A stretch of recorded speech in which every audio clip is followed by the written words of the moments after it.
Yo, what's going on YouTube? I am Germ here. Today we have some very big news coming out of the LCS. It all started with this about an hour and a half ago where Travis Gafford tweeted out, multiple sources have informed me that the NALCS PA and LOL Esports have reached an agreement ensuring the LCS will return for summer split. An official announcement is expected within the next hour. This led to a couple other tweets from him saying, he's going on live in Twitch to anticipate the news dropping. Everyone's going to be giving takes and opinions on this, obviously.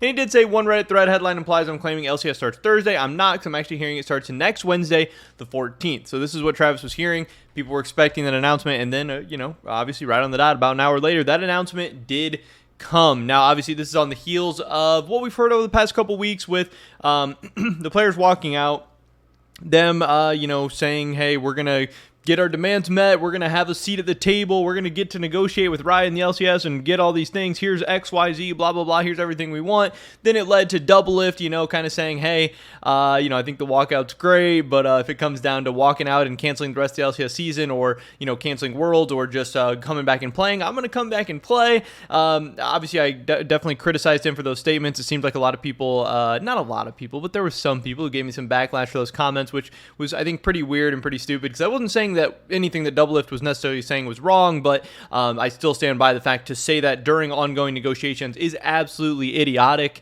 But it definitely lost the LCSPA a lot of their negotiating power and all that stuff. So it's totally not surprising that we then were able to come to a quick conclusion, but it would be surprising to me if the LCSPA, actually won out in these negotiations. And here we have it. NALCSPA tweeted out, this is about 20 minutes ago, LCSPA, Riot, and LCS teams have agreed on terms to resume the 2023 LCS season. Talks to continue on unresolved issues. That's not a great sign right off the bat, because again, if you were staging a walkout to have your demands met and have a seat at the negotiation table, coming back to the season with still unresolved issues doesn't make a whole lot of sense, because you're almost likely never going to have more leverage than you do right now. People can argue, hey, LCSPA, they have no leverage at all, blah, blah, blah. But when you have an ongoing walkout, obviously you're going to have a lot more leverage there than in the future when you don't have that. And what's the chance you're going to get players to walk out again? So the fact that they're coming back means that they caved, they folded. There is still unresolved issues. That is, right off the bat, a pretty big L for the LCSPA, because you can't assume that Riot is saying, hey, guys, there's a ton of unresolved issues on our end. You got to assume that Riot, in their eyes, a lot of these issues are resolved. But here's what the LCSPA had to say. They said, the LCSPA, Riot, and LCS teams have come to an agreement to resume the LCS season on June 14th. Concessions were made by Riot and teams to ensure a more sustainable NACL future and a more equitable voice for players in their workplace. Yeah, sure, we'll see. The LCS players put their own jobs on the line to seek protections for our most vulnerable members and to secure a future for the NA talent pipeline. Sure, it sounds like, like I said, again, Doublelift and some other players out there weren't really necessarily willing to do that. It was nothing more than kind of like a ploy, like, hey, we'll walk out for a week, but not more than that. Like, that's not what this is supposed to be. Could you imagine, like, in the NFL strike or the MLB strike or whatever, if they're like, hey, guys, we're going to walk out, but only for 1 week or only for 1 month. Then we're coming back. The NFL or MLB or whatever would say, okay, well, go fuck yourselves. We'll see you guys in a week. We'll see you guys in a month. And they would budge nothing. And those are the biggest, strongest, corporations in the world and or in the United States or whatever, as far as sports-wise goes. Obviously, there's other things like soccer and all these other, but they're some of the most, they're very rich, wealthy, amazing business people. You would instantly lose all credibility. You'd instantly lose all leverage. So, comparing this stuff to the esports, obviously the mega mini version of it, but still super weird. Today's announcement proves the importance of giving players a meaningful seat at the table. It seems like cope to me. While the agreements fall short of our initially stated goals, why would you admit that publicly? Riot has agreed to a series of important changes and committed to meaningful collaboration with the LCSPA before making future decisions. Again, this is how this thing all started, is because Riot was claiming, hey guys, we're going to make collaborative decisions with you. Hey, we're going to work together to make decisions. And then as soon as push came to shove, they went behind the back of the Players Association and made a decision on their own, or made a decision with the LCS teams. Again, they told the LCS Players Association, oh yeah, we're still going to have academy teams in the summer. We're still going to have academy teams in the summer. And then they were actually talking to teams on their back saying, yeah guys, we're not going to have academy teams for the summer. They came out and they didn't make teams have an academy team for the summer. So now all they're doing is telling the teams once again, hey guys, I know we lied to you last time. I know we told you we are going to give you a seat at the table last time, but we didn't. Hey, next time we definitely will. That's not a win. That's not anything to celebrate. That's stupid. That's what we already had in the first place and already didn't get implemented and already what led to this whole mess. So that's kind of weird. More than 90% of LCS players voting to walk out was historic. Sure. These unprecedented collective efforts ultimately led to a historic response from Riot, threatening to cancel the entire LCS season. The concessions below do not return the NACL fully, nor do they provide restoration for the players who lost jobs suddenly and incurred financial hardships, lost visas, or broken leases. So, again, the LCSPA is admitting, hey, the resolutions we agreed to, they don't actually solve any of the problems, but hey, here they are. The LCSPA is committed to continuing our pursuit of any and all potential paths toward making these players more whole. What we have accomplished is a guarantee by Riot going forward to support the new NACL format. Hey, we got a guarantee, guys. We didn't get anything we asked for, but we did get a guarantee, and guarantees are worth their weight. If somebody guarantees you something, you know that it's gonna happen for sure. Like, what?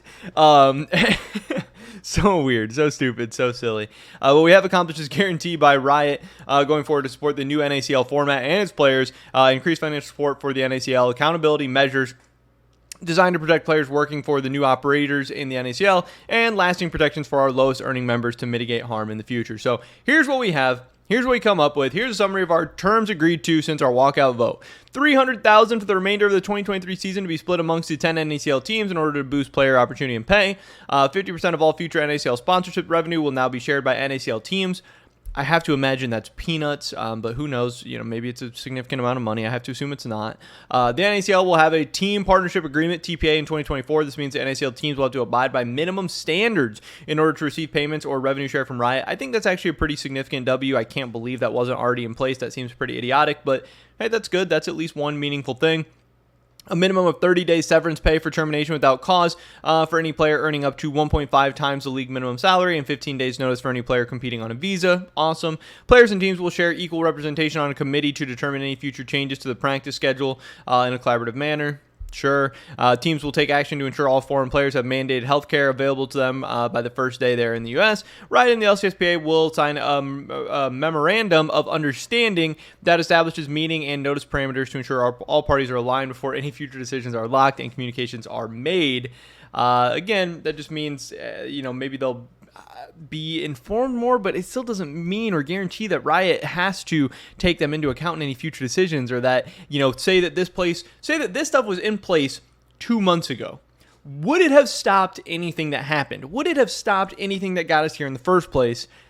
I don't think so. So I don't think this makes a whole lot of sense. I think Riot and the LCS teams had a lot to lose here, obviously, from the LCS owners and teams had so much to lose. If the LCS season doesn't happen, so much of their value and money is tied up in the perceived value of these organizations. Obviously, a lot of these orgs aren't making a ton of money, but they have super high mega valuations or whatever because of the franchise slots, or because maybe expected value in the future or whatever. So with no LCS season, the LCS orgs and teams, we're going to lose out massively, and I think people are drastically underrating that. Obviously, Riot really wants there to be a season, so there's not this big shit show for them. There's not all these sunk costs in terms of production and all these other things. And obviously the players have a ton to lose as well, but it's not like Riot and the teams don't have a ton to lose, or millions, multiple millions on the line here.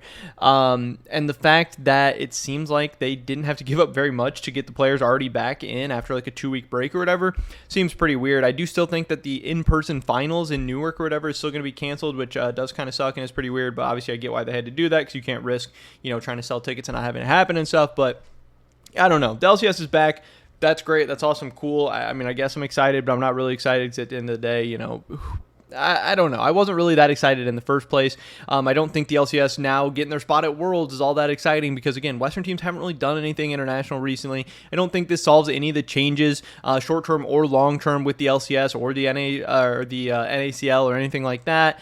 I don't know. I thought it was cool that the players were walking out and trying to make change, and we're going to leverage that thing for the good, but it seems like they've really been stomped out by Riot, and it seems like Riot and the LCS have taken a big W in this whole thing, and the players maybe walked away with some minor small Ws, but overall, I have to say that this whole big thing was was kind of a massive L. And yeah, I think the LCS is back. That's great, but I don't think anything's changed. I don't think anything meaningful has changed. I don't think anything's going to be different. I still think we're going to have a lot of the same issues with the NACL and the LCS going forward, and they're just going to pop their heads up again. And I think it's not just going to be bad for the players; it's going to be bad for everybody. But who knows? We'll have to wait and see. Either way, the LCS is back. Awesome, great, grand, wonderful, whatever. The LCS is going to be at Worlds. That's cool. It'll be something to get excited about. But yeah, I think really this was all for nothing, and it leaves me kind of wondering what was the point of the walkout in the first place. But that's pretty much it for this video today, guys. Hopefully I catch you in the next one. Until then, peace.